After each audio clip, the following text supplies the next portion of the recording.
Hello guys, ನಾವು ಹೋದ ವಿಡಿಯೋದಲ್ಲಿ ಫಂಕ್ಷನ್ ಬಗ್ಗೆ ನೋಡಿದ್ವಿ ಮತ್ತು 4 ಕೇಸಸ್ ಫಂಕ್ಷನ್ಸ್ ಬಗ್ಗೆ ನೋಡ್ಕೊಂಡಿದ್ವಿ. ಈ ವಿಡಿಯೋದಲ್ಲಿ ಟೈಪ್ಸ್ ಆಫ್ ಫಂಕ್ಷನ್ಸ್ ಬಗ್ಗೆ ನೋಡ್ಕೊಳ್ಳೋಣ. 2 ಟೈಪ್ಸ್ ಆಫ್ ಫಂಕ್ಷನ್ಸ್ ಇವೆ. ಅದರಲ್ಲಿ ಬಿಲ್ಟ್ ಇನ್ ಅಥವಾ ಲೈಬ್ರರಿ ಫಂಕ್ಷನ್ ಅಂತ ಕರಿತೀವಿ, ಇನ್ನೊಂದು ಯೂಸರ್ ಡಿಫೈನ್. ಅದರಲ್ಲಿ ಫಸ್ಟ್ ಒನ್, ಇದು ಸ್ವಲ್ಪ ಮಿಸ್ಟೇಕ್ ಆಗಿದೆ, ಚೇಂಜ್ ಮಾಡ್ಕೊಳ್ಳಿ, ಬಿಲ್ಟ್ ಇನ್ ಅಂತ ಹಾಕೊಳ್ಳಿ. ಬಿಲ್ಟ್ ಇನ್ ಅಥವಾ library function. A compiler package already exists that contains these functions, each of which has specified meaning and it includes its package. Means ಒಂದು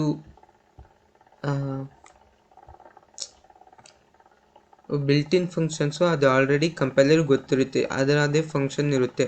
example square routine function ಏನಂದರೆ ಅದು ಅವೆಲ್ಲ ಒಂದೊಂದು header ಫೈಲ್ಸಲ್ಲಿ store ಮಾಡಿ ಇಟ್ಕೊಂಡಿರುತ್ತೆ, ಅಲ್ಲಿ C ಪ್ರೋಗ್ರಾಮಲ್ಲಿ ಮಾಡಿಟ್ಟಿರ್ತಾರೆ.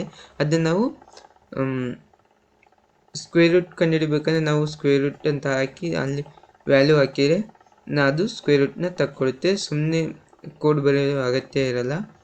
Advantages of C functions ಅಂದರೆ C library functions are easy to use and optimise for better performance. C library function save lot of time. Means ಇದು square ರೂಟ್ನ square root ಕಂಡಿಡಿಯೋಕ್ಕೆ ಇದನ್ನೇ ಫಂಕ್ಷನ್ ಯೂಸ್ ಮಾಡಿದೆ, ಸುಮ್ಮನೆ ನಮಗೆ ಕೋಡ್ ಬರೆಯೋಕ್ಕೆ ಟೈಮ್ ವೇಸ್ಟ್ ಆಗೋಲ್ಲ, ಅದಕ್ಕೆ ಟೈಮ್ ಉಳಿಯುತ್ತೆ. Library functions are convenient as they always work. Example, ಈಗ ಸ್ಕ್ವೇರ್ ರೂಟ್ನಾಗ ನಾವು ಕೋಡ್ ಬರೆದು ನೋಡೋಣ. ಹೊಸದಾಗಿ ಫೈಲ್ನ ಕ್ರಿಯೇಟ್ ಮಾಡ್ಕೊಳ್ಳೋಣ.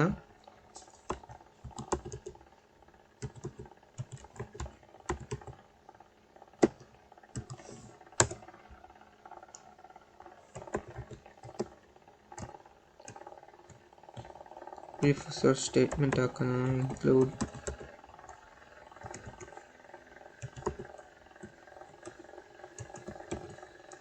stdio.h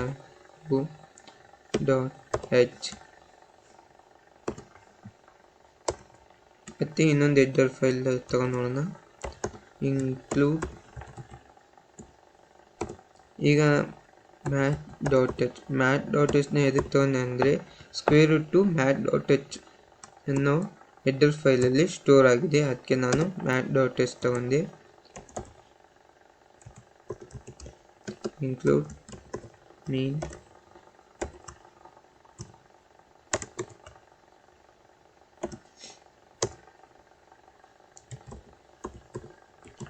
ನಾನು ಇಲ್ಲಿ ಡಾಟಾ ಟೈಪ್ನ ಡಬಲ್ ಅಂತ ತೊಗೊಂಡಿದ್ದೀನಿ, ಏಕೆಂದರೆ ಸ್ಕ್ವೇರ್ ರೂಟಲ್ಲಿ ನಾವು ಡಬಲ್ ವ್ಯಾಲ್ಯೂನ ಹಾಕಬೇಕು ಮತ್ತು ಸ್ಕ್ವೇರ್ ರೂಟು ಡಬಲ್ ವ್ಯಾಲ್ಯೂನೇ ರಿಟರ್ನ್ ಮಾಡುತ್ತೆ, ಅದಕ್ಕೆ ಡಬಲ್ a = 4 ಅಂತ ತಗೊತೀನಿ.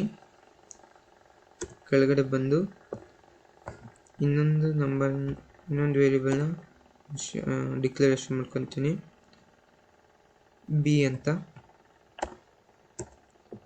b = ಸ್ಕ್ವೇರ್ ರೂಟ್ rt ಅಂತ ಹಾಕ್ತೀನಿ ನಾನು. ಈಗ ಅದನ್ನ ಸೆಮಿಕೋಲನ್ ಹಾಕೊಳ್ಳಿ. ಈಗ ಪ್ರಿಂಟ್ ಮಾಡೋಣ, printf square root of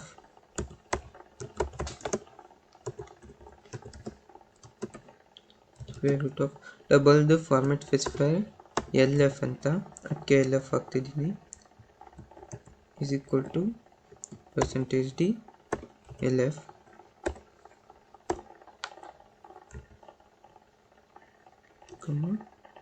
b.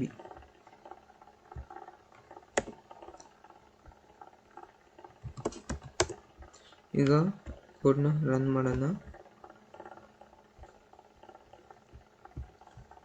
Double ಕೊಟ್ಟಿರೋದ್ರಿಂದ ಇಲ್ಲಿ ನೆಕ್ಸ್ಟ್ 0 ಅಂತ ತಗೊತಾ ಇದೆ. ಅದೇ ನೋಡಿ, 4ದು ಸ್ಕ್ವೇರ್ ರೂಟ್ ನಂಬರು 0. ನಾವು ಸ್ಕ್ವೇರ್ ರೂಟ್ನ ಯೂಸ್ ಮಾಡಿ ನಾವು 4ದು ಸ್ಕ್ವೇರ್ ರೂಟ್ ನಂಬರ್ನ ಕಂಡುಹಿಡ್ಬೋದು, ಸುಮ್ಮನೆ ಕೋಡ್ ಬರೆಯೋ ಅಗತ್ಯ ಇರಲ್ಲ. ಹಾಗೆ ನೆಕ್ಸ್ಟ್ ನೋಡ್ತಾ ಹೋಗೋಣ.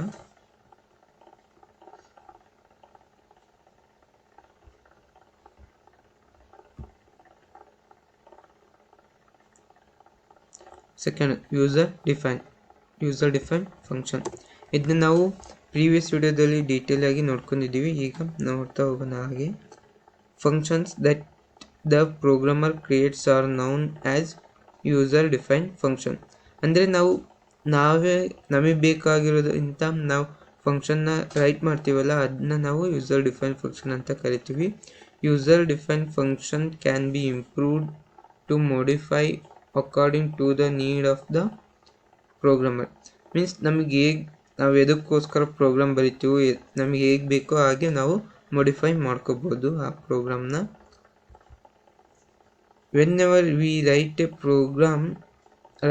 a function that is case specified and is not defined in any header file, we need to declare and define the own functions according to the syntax. Means ಇದು user define function ಎಲ್ಲಿ store ಆಗಿರಲ್ಲ, ನಾವೇ create ಮಾಡೋದ್ರಿಂದ ನಾವೇ declare ಮಾಡ್ಕೋಬೇಕು. ಸಿಂಟ್ಯಾಕ್ಸಿಗೆ ತಕ್ಕಂಗೆ ನಾವು ಫಂಕ್ಷನ್ನ ಡಿಕ್ಲೇರ್ ಮಾಡ್ಕೋಬೇಕು. ನಾವು ಓದ್ ವಿಡಿಯೋದಲ್ಲೆಲ್ಲ ನೋಡಿದ್ವಿ. ಈ ಸತಿ ಒಂದು ಕೋಡ್ನ ಬರೆಯೋಣ, 4 ಕೇಸಸ್ ಯೂಸ್ ಮಾಡ್ಕೊಂಡು.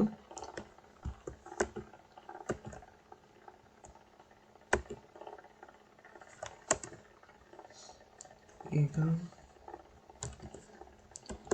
include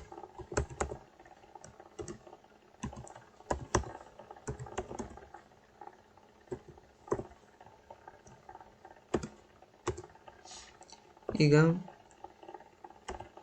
ವೈಡ್ ತಗೊತೀನಿ. ವೈಡ್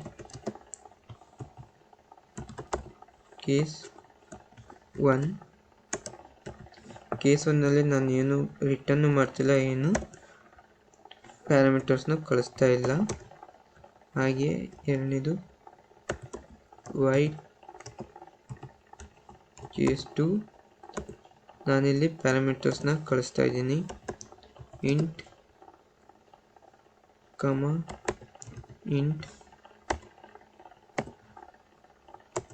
ಹಾಗೆ ನಾನಿಲ್ಲಿ ರಿಟರ್ನ್ ಮಾಡ್ತಿದ್ದೀನಿ, ಏನೇ ಪ್ಯಾರಾಮೀಟರ್ಸ್ನು ಕಳಿಸ್ತಾ ಇಲ್ಲ. ರಿಟರ್ನ್ ಮಾಡಿ ಇನ್ಪುಟ್ ಪ್ಯಾರಾಮೀಟರ್ಸ್ನ ಕಳಿಸ್ತಾ ಇದ್ದೀನಿ.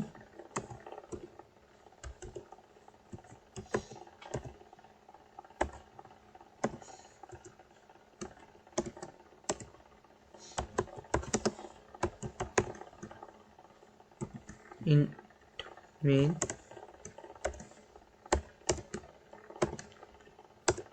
ಈಗ ಒಂದೊಂದೇ ಫಂಕ್ಷನ್ನ ನಾವು ಬರ್ತಾ ಹೋಗೋಣ.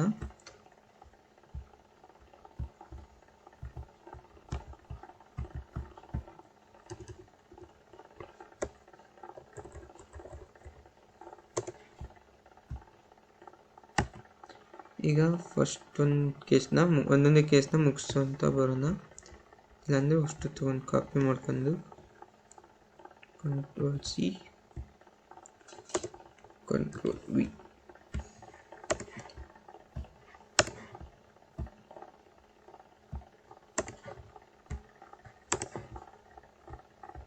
ಫಸ್ಟ್ ಫಂಕ್ಷನಲ್ಲಿ ನಾವು ಏನು ರಿಟರ್ನ್ ಮಾಡ್ತಿಲ್ಲ, ಏನು ನಾವು ಇನ್ಪುಟ್ ಪ್ಯಾರಾಮೀಟರ್ಸ್ ಆಗ್ತವಂತಲ್ಲ, ಅದಕ್ಕೆ ನಾವು ಇಲ್ಲಿ ಬರ್ತಾ ಹೋಗೋಣ. Int a is equal to 2, b is equal to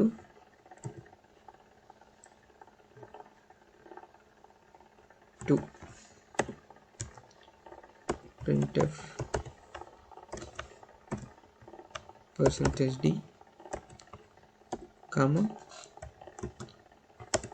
into b.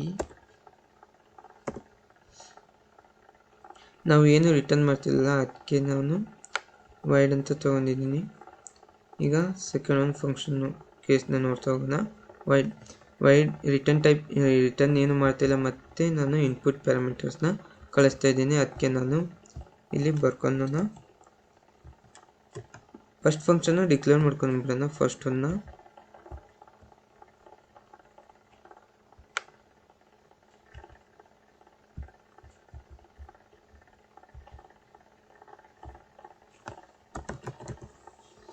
case 1 first one ಎಲ್ಲ ಮುಗೀತು. ಈಗ ಸೆಕೆಂಡ್ ಒನ್. ಇನ್ಪುಟ್ ಪ್ಯಾರಾಮೀಟರ್ಸ್ನ ಕಳಿಸೋಣ. a is equal to 2 comma a is equal to 2 comma b is equal to 2.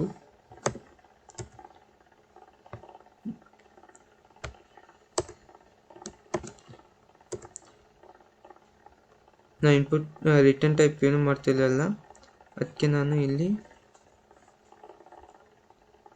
Return ಏನು ಮಾಡ್ತಿಲ್ಲ, ಇಲ್ಲಿಗೆ ಬಂದು print ಮಾಡ್ತಿದ್ದೀನಿ. ಪ್ರಿಂಟ್ ಎಫ್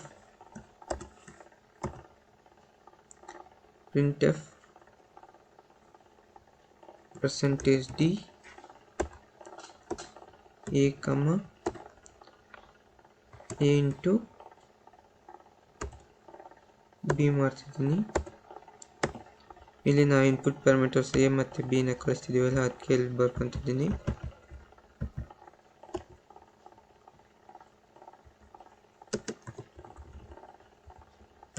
ಇಲ್ಲಿ a ತಗೊತಿದ್ದೀನಿ. ಇಲ್ಲಿ ಫಂಕ್ಷನ್ ಕಾಲ್ ಮಾಡ್ಕೊಂಡು ಇವೆರಡು ಪ್ಯಾರಾಮೀಟರ್ಸ್ನ ಕಳಿಸ್ಬಿಡೋಣ. Case 2 a comma b. ಈಗ ಎರಡನೇದು ಮುಗೀತು. ಈಗ ಮೂರನೇದಕ್ಕೆ ಬರೋಣ. ನಾನು ಇಲ್ಲಿ ರಿಟರ್ನ್ ಮಾಡ್ತಿದ್ದೀನಿ. ಇನ್ಪುಟ್ ಪ್ಯಾರಾಮೀಟರ್ಸ್ ಏನೋ ತಗೊಂತಿಲ್ಲ, ಅದಕ್ಕೆ ಇಂಟ್ ಮೇಲೆದೆ ಕಾಪಿ ಮಾಡ್ಕೊಂಡು ಕಂಟ್ರೋಲ್ C ಕಂಟ್ರೋಲ್ V. ನಾನು ಇಲ್ಲಿ ರಿಟರ್ನ್ ಟೈಪ್ ಇಂಟ್ ತಗೊಂಡಿರೋದ್ರಿಂದ ಅದಕ್ಕೆ ರಿಟರ್ನ್ ಮಾಡ್ತಿದ್ದೀನಿ. Return a comma b into b.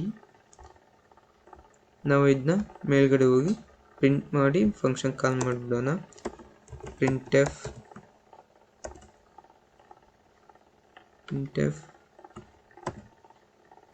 %d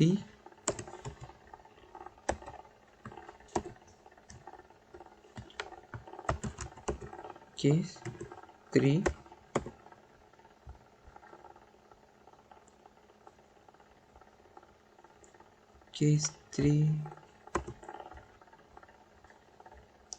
ಇದು ಕೇಸ್ 3 ಕೇಸ್ 4 ಅಂತ ಮಾಡ್ಕೊಳ್ಳಿ.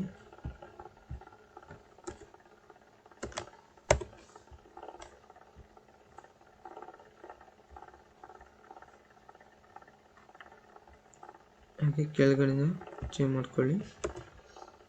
ಈಗ ನಾನು ಇಲ್ಲಿ ರಿಟರ್ನ್ ಮಾಡ್ತಿದ್ದೀನಿ ಮತ್ತು ಇನ್ಪುಟ್ ಪ್ಯಾರಾಮೀಟರ್ಸ್ನ ಕಳಿಸ್ತಿದ್ದೀನಿ. ಅದಕ್ಕೆ ನಾನು ಇಲ್ಲಿ ಹೋಗಿ ಇಲ್ಲಿ ಎ ಬಿನೇ ಇದೆ ಅಲ್ಲ, ಅದನ್ನೇ ನಾನು ಕೇಸ್ 4ಗೂ ಕಳಿಸ್ಬಿಡ್ತೀನಿ. Case 4 a comma b.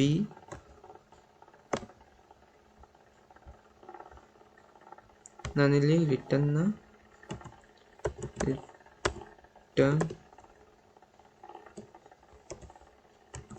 a into b ಮಾಡ್ತೀನಿ. ಈಗ ಫಂಕ್ಷನ್ನ ಇಲ್ಲಿ ಕಾಲ್ ಮಾಡಿದ್ದೀವಿ, ಇದನ್ನ ಇಲ್ಲಿ ಪ್ರಿಂಟ್ ಮಾಡೋಣ. ಪ್ರಿಂಟ್ ಎಫ್ %d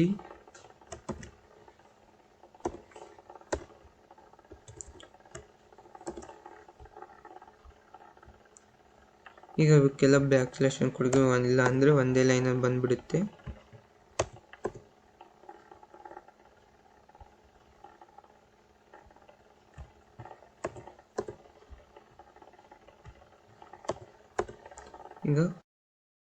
ಈಗ ಕೋಡ್ನ ರನ್ ಮಾಡೋಣ. ಆನ್ಸರ್ ಎಲ್ಲ 4 ಬಂದಿದೆ. ಮೀನ್ಸ್ ಎಲ್ಲದಕ್ಕೂ 2 ಕೊಟ್ಟಿದ್ದೀನಿ ಅಲ್ಲ, 2 × 2 ಏನು 4, ಅದಕ್ಕೆ ಆನ್ಸರ್ 4 ಅಂತ ಬಂದಿದೆ.